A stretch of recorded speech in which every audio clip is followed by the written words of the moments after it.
Good evening mga idol. Gagawa tayo ng kalan. Tayo ay magte-testing. Kinatay ko yung alaga kong manok. Ayun o. Ayun, kinatay ko. Babalahibuhan ko dyan. Dyan ako mag-iinit. No? Ito ang aking tamiya. Hindi makaalis. Ito yung aking gagamiting pakulo.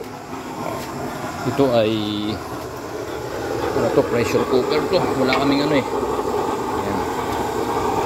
Testing natin, no?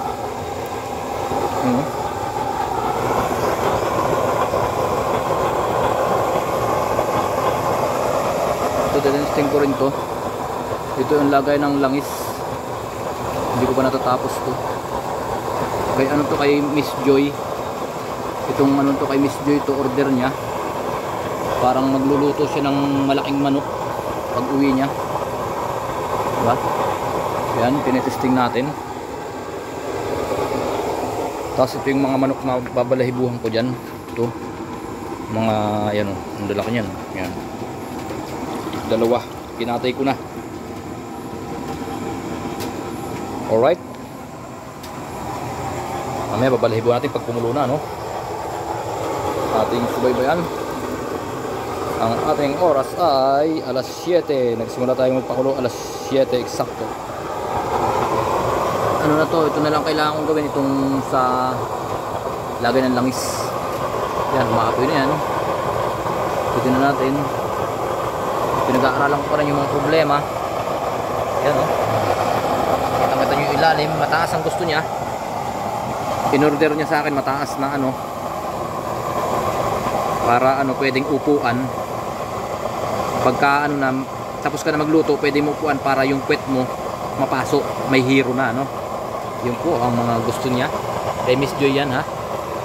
Kay Miss Joy, yung order na yan. Ang lakas ng apoy niyan, ayun o. Nakita nyo naman. Ito yung langis niya. Hindi pa tayo nagkakarga. Kasi marami pa dun sa loob. Stop muna ng kaunti. Mahaba yung video natin. Ang ganda ng pagkakadesign yan. Dito ilalagay yung gripo. Papatak dito. Inunti-unti ko lang kada labas ko sa trabaho. Ayan, magagawin yan.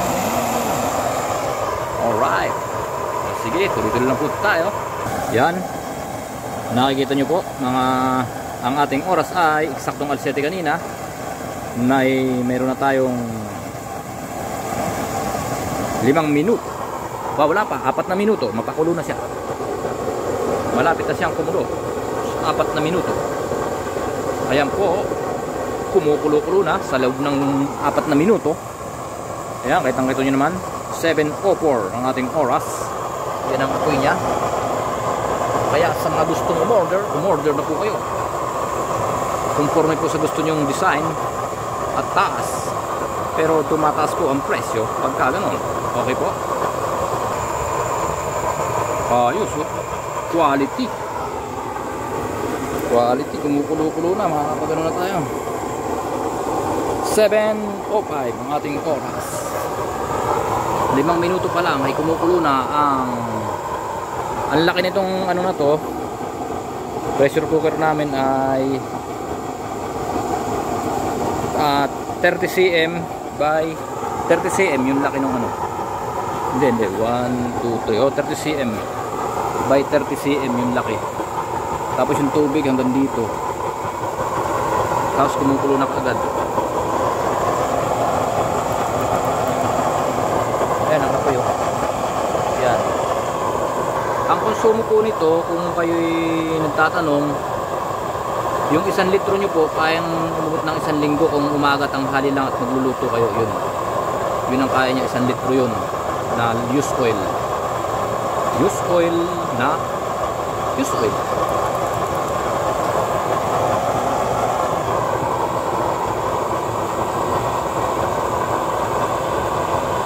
Okay na muna. Yan, nagbabaga na yung ano, Simborio. Dito ako. Naka-flashlight ako, madilim eh. Nandito ako sa baba. Yun yung tamiya ko. Nandun ang tamiya. Yan ang ano niya, oh.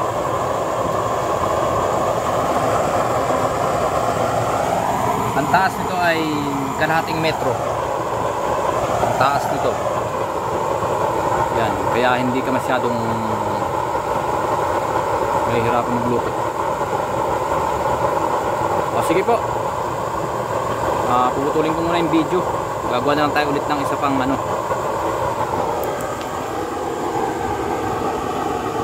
Ano na? 7 minutes na.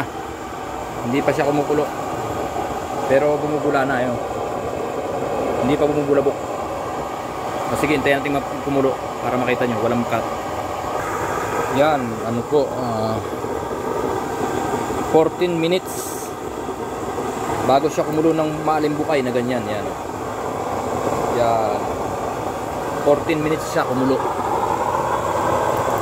Ang nagamit nating langis ay pumabot po ng isang baso. Yung parang nagkape. Yung isang cup nun, ganun. Kulang. Hindi naman siya puno, mga kulang-kulang. Ganun yung naubos natin. Dapat pala nilagyan ko ng sukat para nakita nyo. Yun po, ano, nakapagpakulo na tayo dahil doon sa ganun sa isang kape. Hindi naman punong-puno yung pinagkakapehan ng kape na cup. Ganun karaming langis. Mga 1/3 nun. 3/4 siguro. Mga ganun. O sige po. At ako'y maglulubog na itong manok.